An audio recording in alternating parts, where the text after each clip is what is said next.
Bismillahirrahmanirrahim. Assalamualaikum warahmatullahi wabarakatuh. Alhamdulillah.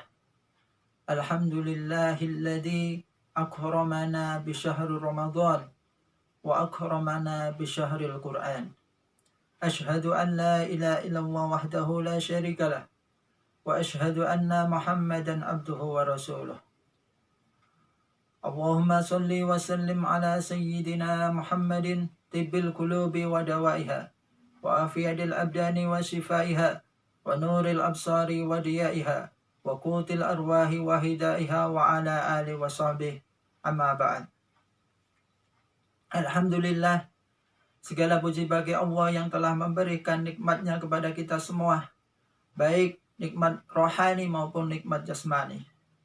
Allah berfirman dalam Al-Quran, A'udzubillahi minasyaitonirrajim, wa in ta'uddu ni'matallahi la tuhsuha. Dan jika kamu menghitung-hitung nikmat Allah, niscaya kamu tidak akan bisa menghitungnya. Salawat serta salam semoga tercurahkan kepada baginda besar Nabi Muhammad SAW yang akan memberikan syafaatnya besok di hari kiamat nanti.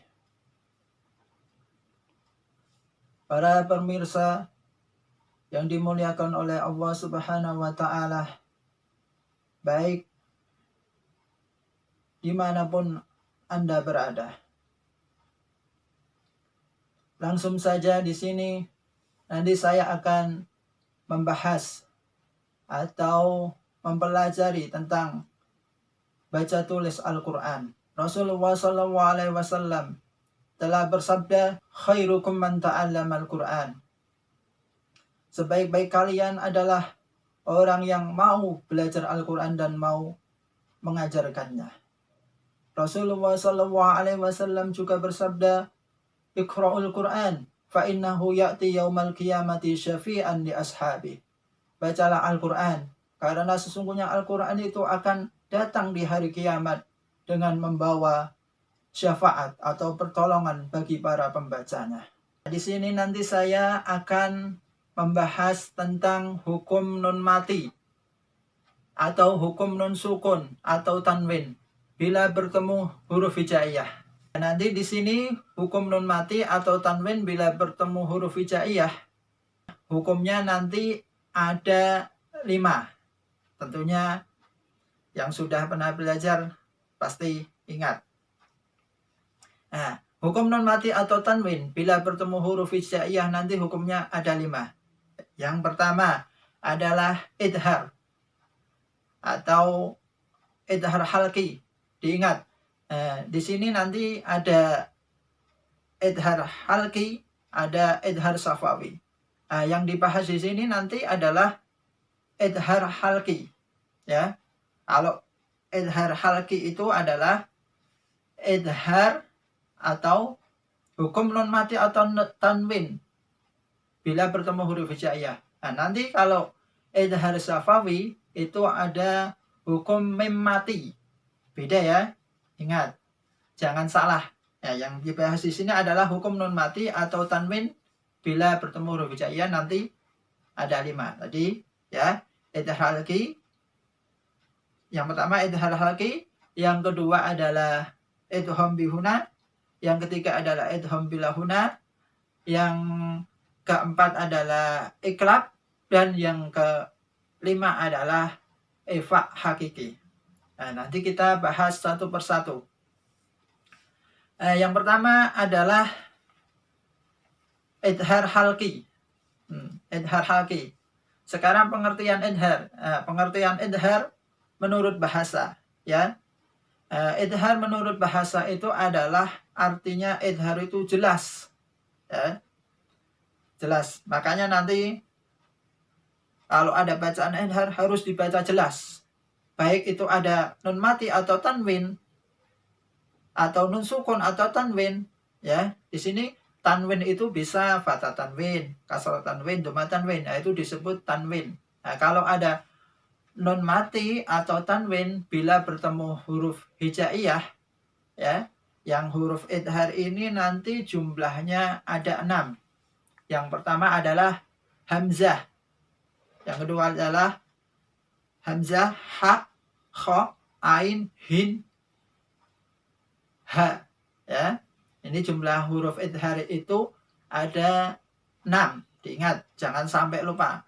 Ya, karena kalau enggak bisa hafal tentang huruf idhar ini, nanti kita ya bisa membaca tapi menerapkannya masih belum lancar. Nah, nanti makanya tadi idhar adalah jelas halki. Nah, halki di sini adalah artinya adalah tenggorokan. Ya, tenggorokan. Makanya huruf tenggorokan atau huruf halki itu ada 6 tadi. Hamzah, ha, kha, ain, hin, ha. Nah, kalau ada nun sukun atau tanwin bertemu huruf tadi yang 6, hamzah, ha, kha, ain, hin, ha, maka disebut bacaan idhar halki.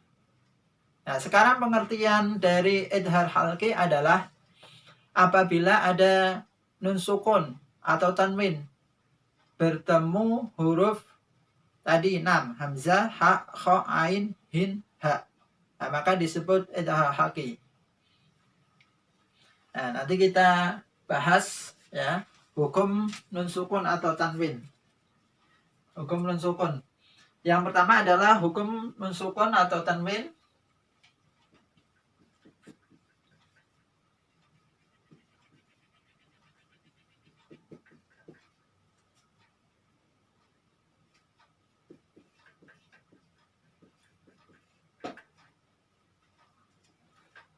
Yang pertama adalah idhar halki.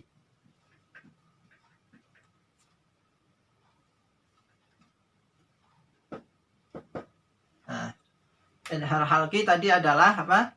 Apabila ada nun sukun atau tanwin bertemu dengan huruf 6 atau huruf tenggorokan. Ya, huruf tenggorokan itu ada 6. Hamzah, ha, kha, ain, hin, ha. Ya, itu adalah huruf idhar halki. Nah, contohnya seperti bacaan idhar halki. Nah, sekarang contoh bacaan idhar. Ya. Bacaan idhar dalam Al-Quran seperti di surat Al-Fatihah. Ya. Surat Al-Fatihah itu kan ada bacaan an'amta. Ya. Suratal ladzina an'amta alaihim. Siratal ladzina an'amta alaihim. Nah, itu an'amta.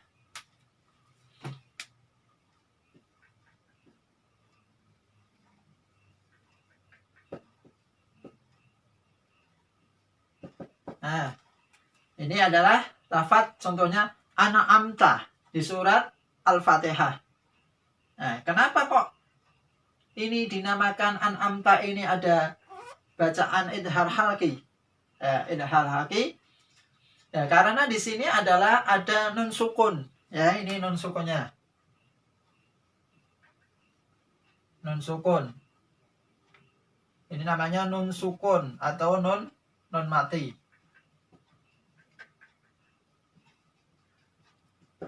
Nun sukun atau nun mati bertemu dengan huruf sebelahnya adalah huruf ain. Ya. Ain. Nah, bertemu dengan huruf ini adalah huruf ain. Nah, nun sukun bertemu dengan huruf ain. Nah, huruf ain adalah termasuk huruf idhar. Ya.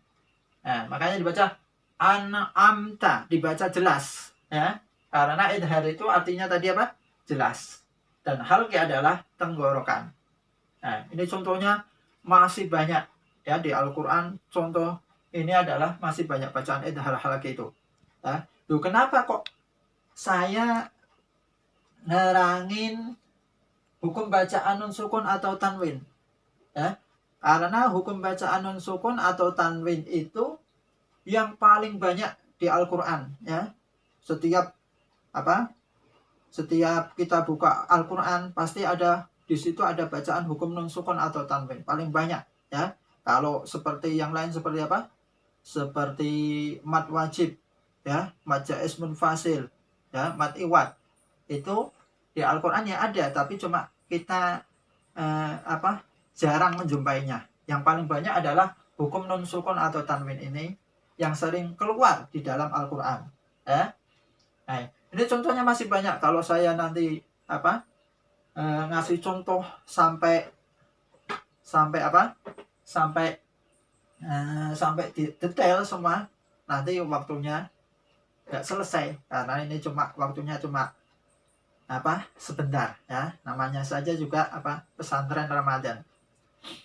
Nah, yang kedua langsung saja, ya. Yang kedua adalah hukum nun sukun. Yang kedua adalah idgham bihuna. Kedua adalah idgham bihuna.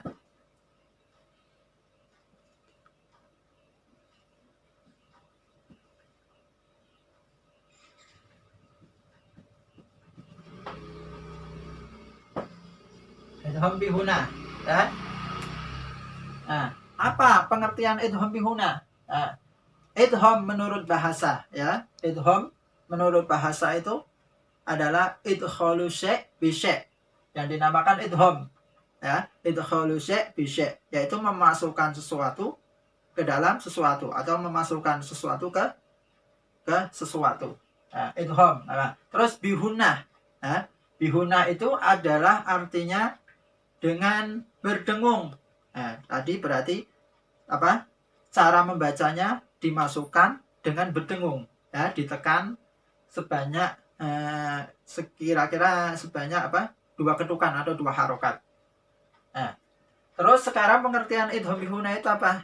Ya, idgham bihuna adalah apabila ada nun sukun atau tanwin bertemu dengan huruf 4, ya. Bertemu dengan huruf 4. Huruf idgham bihuna Huruf idgham bihuna itu ada 4, ya. Apa itu? Yaitu yanmu, ya. Apa itu yanmu? Itu disingkat yanmu. Ya, nun mim wawu. Yanmu disingkat. Di dalam kitab Hidayatus Sibyan pernah diterangkan di dalam nazam itu wadhim bihunatin biyanmu laida. Wadhim bihunatin biyanmu laida. Itu idgham bihuna itu ada yanmu. Ya, nun mim wawu, huruf idgham bihuna. Contoh bacaan idgham bihuna. Contohnya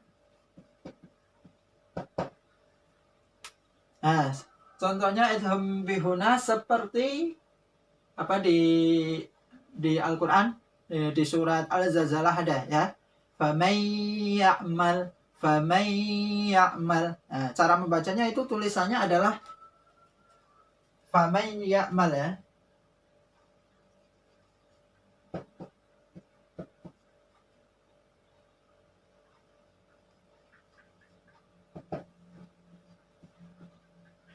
Famay ya'mal. Tulisan aslinya adalah faman ya'mal. Loh, kenapa kok bisa dibaca famay ya'mal? Nah, karena ini adalah bacaan idgham bihuna, ya. Idgham bihuna itu tadi cara membacanya adalah memasukkan, ini huruf ada nun sukun, ya, bertemu dengan ya. Nun sukun bertemu dengan ya. Nah, nun sukunnya ini dimasukkan ke suara ya, maka menjadi famay ya'mal misqala dzarratin khairan yarah. Nah, ini adalah bacaan idgham bihuna. Terus yang ketiga. Yang ketiga adalah bacaan idgham bilahuna. Idgham bilahuna.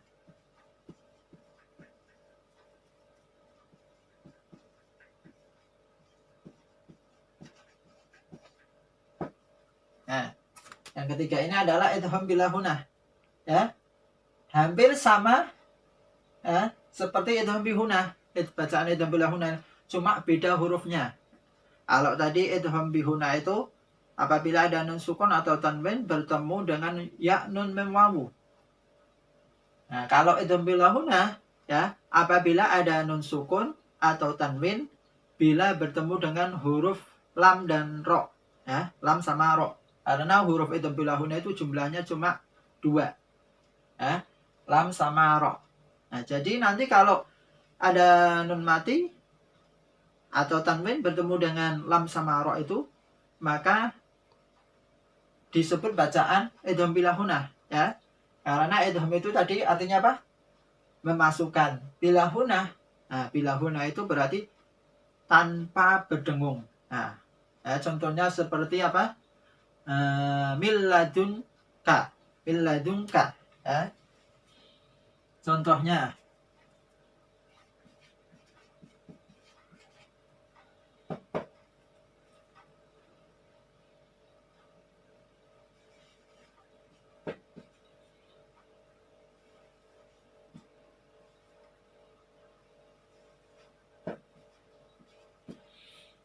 Nah, contohnya seperti milladunka.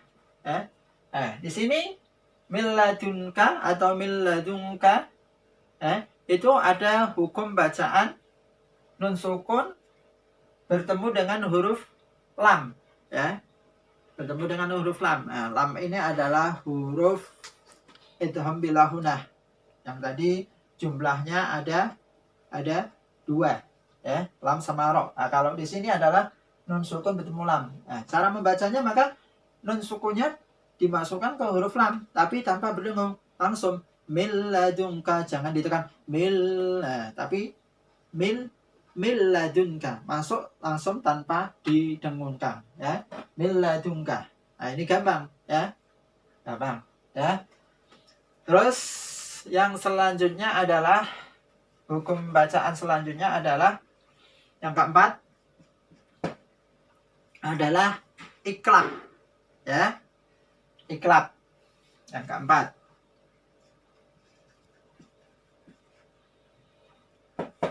iklab. Nah iklab itu apa? Nah iklab itu gampang, ya seperti tadi apabila ada nun sukun atau tanwin bertemu dengan huruf ba, ya huruf ba. Karena huruf iklab itu jumlahnya cuma 1, ya yaitu ba. Apabila ada nun sukun atau tanwin bertemu dengan huruf ba, maka disebut bacaan iklab, ya. Contohnya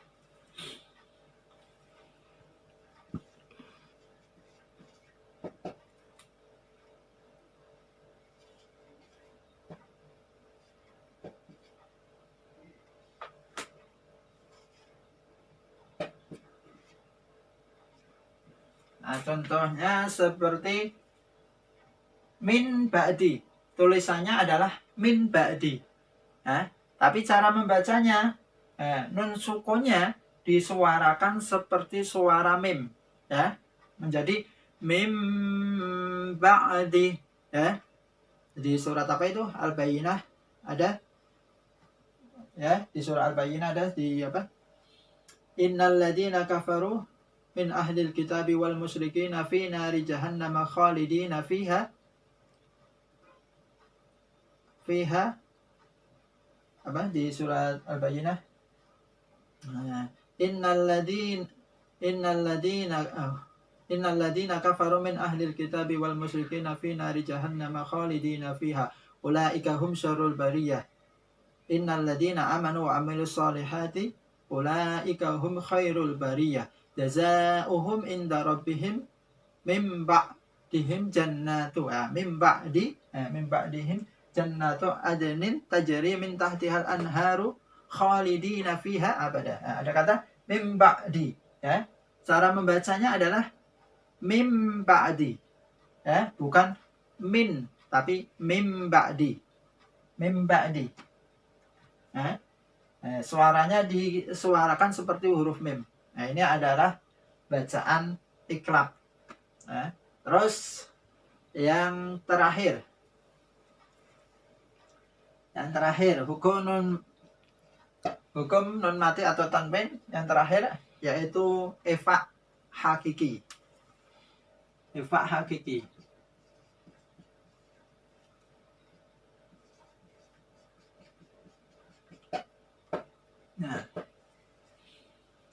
Ifa hakiki. Ifa hakiki itu apa? Ya, ifa itu tadi artinya apa? Samar. Nah, ifa artinya samar. Maka nanti cara membacanya juga agak disamarkan. Nah, itu yang dimaksud ifa. Nah, pengertian ifa adalah apabila ada nun sukun atau tanwin bertemu dengan huruf 15. Ya, huruf ifa itu ada 15. Ta, sa, jim, dal, za, sin, shin, sod, dot, to, do, fa, kof, kaf. Nah, ini harus hafal ya huruf ifa 15 ini. Ya. Nah, huruf ifa itu ada 15. Nah, ingat ya. Saya ulangi lagi. Huruf ifa ta, sa, jim, dal, za, sin, shin, sod, dot, to, do, fa, kof, kaf. Nah, itu adalah huruf ifa. Ya. Contoh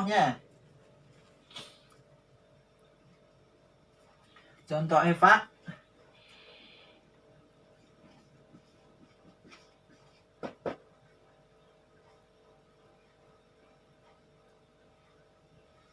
di Al-Quran seperti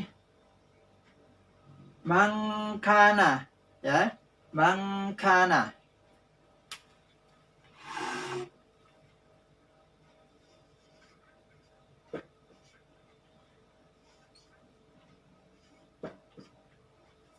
Mangkana. Nah, ini cara membacanya adalah mangkana. Nah, disamarkan karena ada huruf ifa, yaitu nun sukun bertemu dengan kaf. Nah, ini disebut bacaan ifa hakiki. Diingat ya. Nanti ifa hakiki, nanti bacaan ifa itu juga ada ifa hakiki, ada ifa safawi. Ya, yang dibahas ini adalah ifa hakiki. Kalau ifa hakiki itu apa? Nun sukun bertemu huruf hijaiyah. Tapi kalau ifa safawi, hukum yang dibahas adalah hukum mim sukun. Ini adalah sekelumit dari pesantren Ramadan. Semoga dengan kita belajar, kita pahami, inilah yang bisa saya sampaikan, dan semoga apa yang bisa saya sampaikan dan saya terangkan ini bisa bermanfaat. Apabila ini adalah benar, maka itu adalah dari Allah, dan apabila ada kesalahan, ini adalah datangnya dari saya sendiri. Mohon maaf kurang lebihnya. Wal afu minkum. Wassalamualaikum warahmatullahi wabarakatuh.